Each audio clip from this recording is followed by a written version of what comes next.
तो last part के and में हमने देखा था कि शियाओ फैन के डार्क वेपन के बारे में ड्रैगन पीक का लीडर किंग यून सेक के मास्टर को बता देता है कि वो वेपन ब्लड प्योरिफिकेशन मेथड से बना है जिसे डीमन बनाते हैं। अब आगे तो इस पार्ट की शुरुआत में हम शियाओ फैन को किंग यून सेक के पैलेस में देखते हैं, जहाँ ड्रैगन पीक का लीडर उससे कहता है कि तुम्हारा वेपन एक डिमोनिक वेपन है जिसे ब्लड प्योरिफिकेशन मेथड का इस्तेमाल करके बनाया गया है। पर शियाओ फैन बोलता है कि उसने ऐसा नहीं किया, लेकिन ड्रैगन पीक का एल्डर उसकी बात नहीं मानता और किंग यून सेक के मास्टर से कहता है कि मुझे लगता है कि शियाओ फैन डीमंस का जासूस है, इसलिए हमें इसे मार देना चाहिए। ये सुनकर बैम्बू पीक के लीडर गुस्सा हो जाते हैं और ड्रैगन पीक के एल्डर से कहते हैं कि ऐसा कैसे हो सकता है, शियाओ फैन बचपन से ही हमारे पीक में बड़ा हुआ है तो उसे कैसे एक डीमोनिक वेपन बनाना आता होगा। तभी किंग यून सेक मास्टर उन दोनों को चुप कराकर बोलते हैं कि भले ही शियाओ फैन का वेपन एक डार्क वेपन है, लेकिन मैंने ऐसा वेपन आज तक किसी डीमन के पास भी नहीं देखा है, इसलिए हम बिना सबूत के शियाओ फैन को सजा नहीं दे सकते, नहीं तो हम में और डीमंस में कोई फर्क नहीं रह जाएगा। ये सुनकर ड्रैगन पीक के लीडर का मुंह बंद हो जाता है। इसके बाद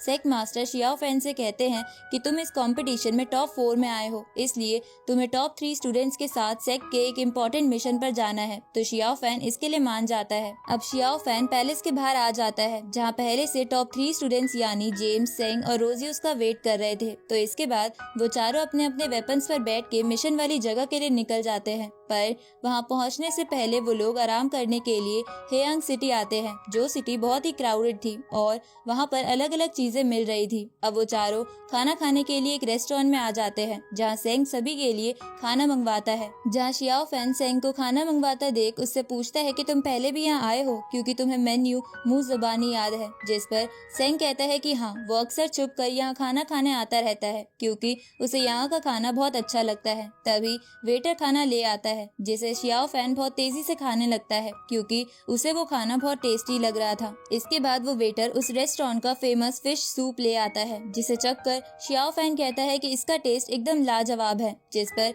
वो वेटर कहता है कि ऐसा इसलिए है क्योंकि ये फिश एकदम फ्रेश है। पर तभी वहाँ बियाओ नाम की लड़की आ जाती है और सबके सामने उस वेटर से कहती है कि ये फिश फ्रेश नहीं हो सकती, क्योंकि ऐसी फिश ज़ूगोउ माउंटेन पर ही पाई जाती है, जो कि यहाँ से हजारों किलोमीटर दूर है, इसलिए तुम्हें सिर्फ फिश यहाँ तक लाने में ही 15 दिन बीत जाते होंगे। ये सुनकर वो वेटर बियाओ से कहता है कि हाँ, ये फिश ज़ूगोउ माउंटेन में ही मिलती है, पर कुछ सालों पहले कुछ प्रैक्टिशनर्स ये फिश वहाँ से लाकर पास वाली नदी में पालने लग गए थे, जिसकी वजह से ये फिश वहाँ भी मिलती है और हम आपको वहीं की फिश देते हैं। पर बियाओ को इस बात पर विश्वास नहीं हो रहा था, लेकिन तभी उसे उसकी आंट बुला लेती है। आगे वो चारों उसी सिटी के एक होटल में रुकते हैं, जहाँ जब शियाओ फैन सोने जा रहा था तो रोजी उसके पास आकर उससे पूछती है कि जब हम दोनों की फाइट हो रही थी तब तुमने अचानक से गिव अप क्यों कर दिया था। जिस पर शियाओ फैन उसे सच ना बताते हुए बस ये कहता है कि पता नहीं मुझे उस वक्त क्या हो गया था, जिसकी वजह से मैं अपने आप ही बेहोश हो गया। ये सुनकर रोजी वहाँ से चली जाती है तो शियाओ फैन भी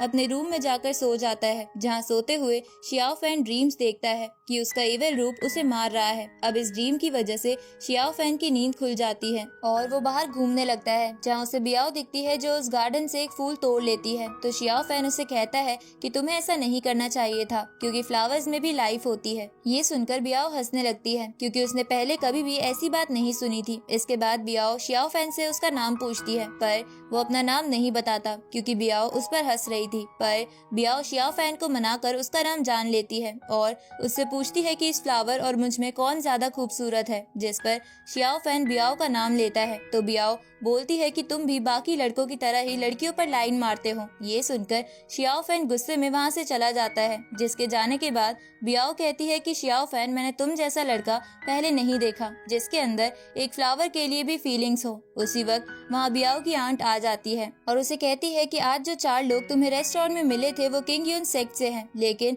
मुझे उसका नाम नहीं पता। तो बियाओ अपनी आंट से बोलती है कि मुझे उनमें से एक का नाम पता है, उसका नाम शियाओ फैन है। तभी बियाओ की आंट उसके हाथ में वो फ्लावर देखती है तो बियाओ अपनी आंट से कहती है कि ये फ्लावर खूबसूरत है ना, बिल्कुल मेरे वेपन जैसा। पर बियाओ की आंट उससे बोलती है कि ये फ्लावर तो हमारे सेक्ट के माउंट होगी पर भी उगते थे, लेकिन तुम्हारी मॉम की मौत के बाद ये वहाँ उगना बंद हो गए। ये सुनकर बियाओ अपनी आंट से कहती है कि मुझे इस बारे में कोई बात नहीं करनी है। तो उसकी आंट कहती है कि तुम्हें ऐसा नहीं कहना चाहिए क्योंकि तुम्हारे फादर एक सेक्ट के मास्टर हैं और वो तुम्हें बहुत प्यार करते हैं। ये सुनकर बियाओ गुस्से में कहती है कि अगर वो सच में मुझसे प्यार करते तो मेरी मॉम मारी नहीं जाती। इसके बाद बियाओ अपनी आंट को वहाँ से जाने को बोल देती है क्योंकि वो थोड़ी देर अकेला रहना चाहती थी, जिसपे उसकी आंट वहाँ से जाने से पहले उसे कहती है कि हमारा कोंगसेंग माउंटेन तक का सफर बहुत ही मुश्किल है, इसलिए तुम बहुत ही केयरफुल रहना। अगले दिन हम उन चारों को देखते हैं जिनका मिशन भी कोंगसेंग माउंटेन की एक केव में जाकर डीमंस को मारना था, इसलिए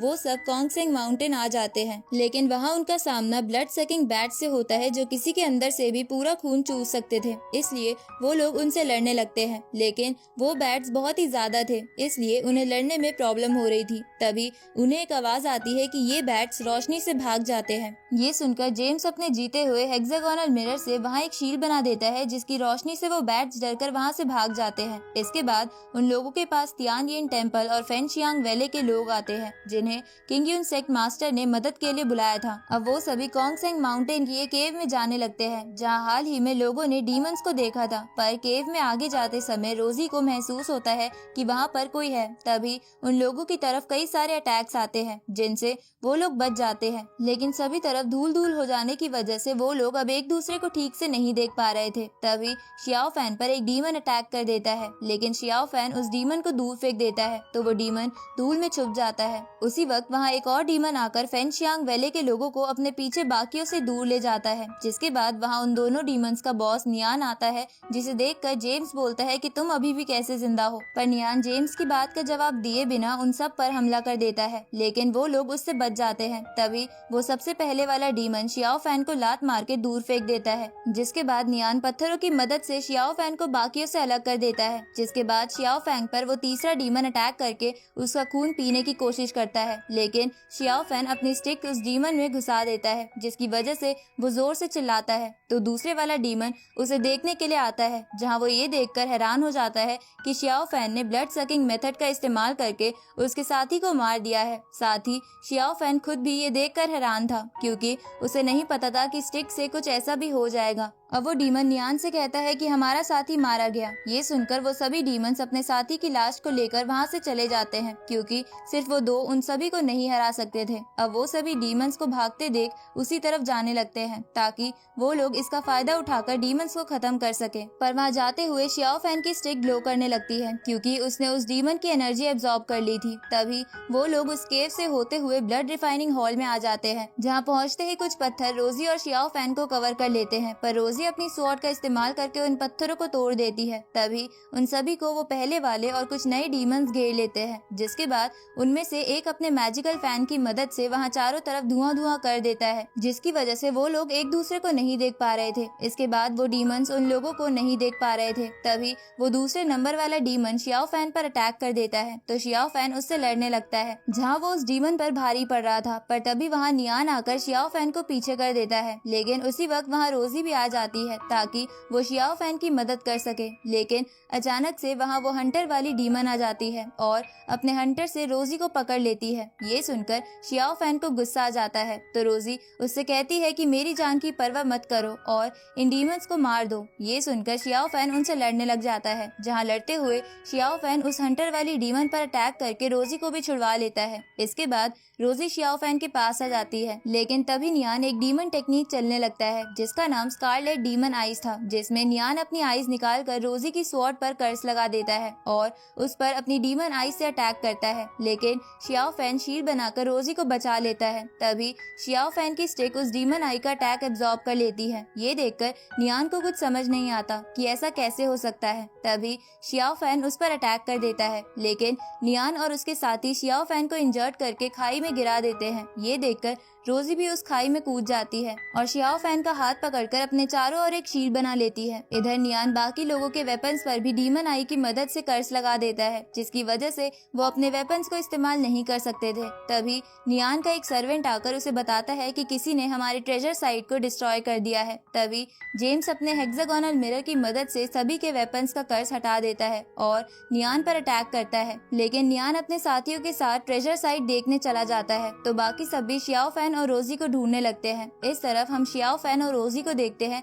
जो दोनों जिंदा थे, लेकिन रोजी देखती है कि शियाओ फैन बहुत ज्यादा इंजर्ड हो चुका है, जिसकी वजह से उसकी जान को खतरा था। उसी वक्त वहाँ बहुत सारे डीमन स्कल्स आ जाते हैं, तो रोजी शील्ड बनाकर शियाओ फैन को उन स्कल्स से बचाने की कोशिश करती है, लेकिन वो स्कल्स रोजी की स्पिरिचुअल पावर एब्जॉर्ब करने लगते हैं, जिसकी वजह से रोजी बहुत वीक हो जाती है और उसकी शील्ड टूट जाती है। लेकिन तभी शियाओ फैन की वो स्टिक उन सभी स्कल्स को एब्जॉर्ब कर लेती है। ये देखकर रोजी चौंक जाती है। उसी वक्त वहाँ लगा एक रेड आई डीमन ट्री रोजी को देख लेता है और अपने टेंटिकल्स रोजी की तरफ बढ़ाने लगता है। ये देखकर रोजी उस रेड आई ट्री से लड़ने लगती है, क्योंकि इसके अलावा उसके पास और कोई रास्ता नहीं था, नहीं तो शियाओ फैन और रोजी मारे जाते। लेकिन रोजी उस ट्री से ज्यादा देर तक नहीं लड़ पाती, क्योंकि उसकी एनर्जी बहुत लो थी। इसके बाद वो ट्री रोजी और शियाओ फैन को पकड़कर खाने लगता है, तो रोजी शियाओ फैन को जगाने की कोशिश करती है, जहाँ कुछ सेकंड्स बाद शियाओ फैन को होश आ जाता है और वो ये सब देखकर गुस्से में अपनी स्टिक को समन करके खुद को और रोजी को आजाद कर लेता है। इसके बाद शियाओ फैन अपनी स्टिक से एक एक कर उस ट्री के सारे टेंटिकल्स काट कर उसकी आई फोड़कर उसे मार देता है, जहाँ ऐसा करते ही